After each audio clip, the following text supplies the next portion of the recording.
Hello, আসসালামু আলাইকুম। সবাই কেমন আছেন? এই যে শীতের সকালে চারদিকে অনেক বেশি কুয়াশা। আর এই যে আমরা আমাদের গাছের ছিমগুলো তুলছি। এগুলো কিন্তু একদম ফ্রেশ। আব্বু বাড়িতে নাই। এর জন্য আজকে আমরা ভাবলাম যে ভর্তা ভাতি খাই। এর জন্য ফার্স্টে আমরা আমাদের গাছ থেকে ছিম তুলে নিচ্ছি।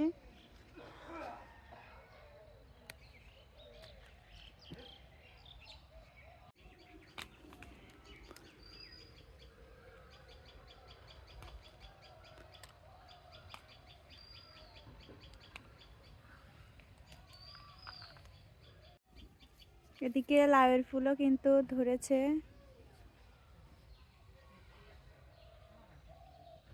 তো গাছে গাছে লাউ ধরছে এই যে। এগুলো কিন্তু আমার আম্মু অনেক বেশি শখ করে এই গাছগুলো লাগায়। আম্মু বাবা খালামণির বাসার থেকে চলে আসে, আর খালামণির বাসার থেকে চলে আসার সময় অনেক কিছু বাজার করে নিয়েও এসেছিল। গাইস, বাবা বাজার থেকে এই যে চীনা হাঁস দুইটা কিনে এনেছিল। আর শীতের সময় হাঁসের মাংস খেতে কিন্তু অনেক ভালো লাগে।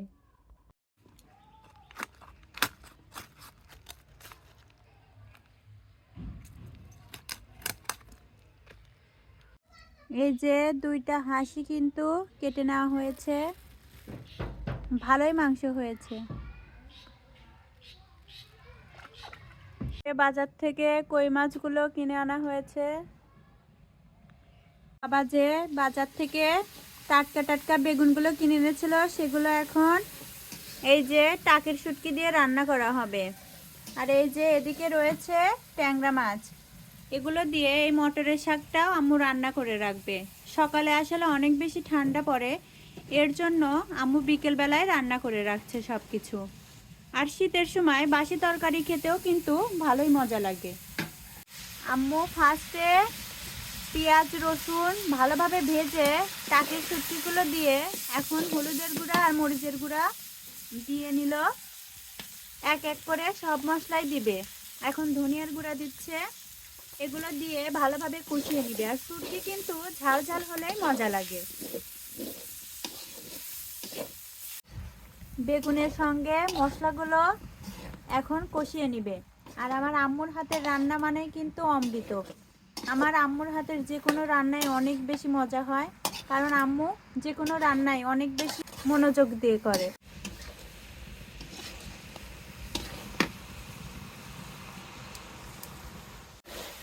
ভালোভাবে কিন্তু কষানো হয়েছে। এখন আম্মু শুটকির মধ্যে পানি দিবে।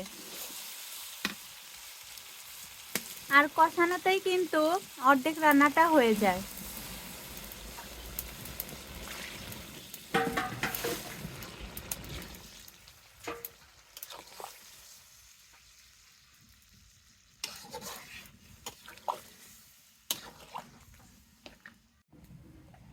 শুটকি রান্নাটা কিন্তু শেষ। এই যে আম্মু বেড়ে নিয়েছে। শুটকি রান্না করা শেষে আম্মু এখন মটরের শাকটাও রান্না করে নিবে। এই যে মশলা কষানো শেষে এখন মটরের শাকগুলো দিয়ে দিচ্ছে।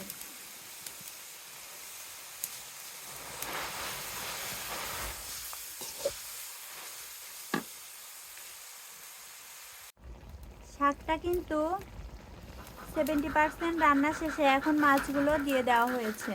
দিয়ে এখন ভালোভাবে মাছটাও রান্না করে নেবে।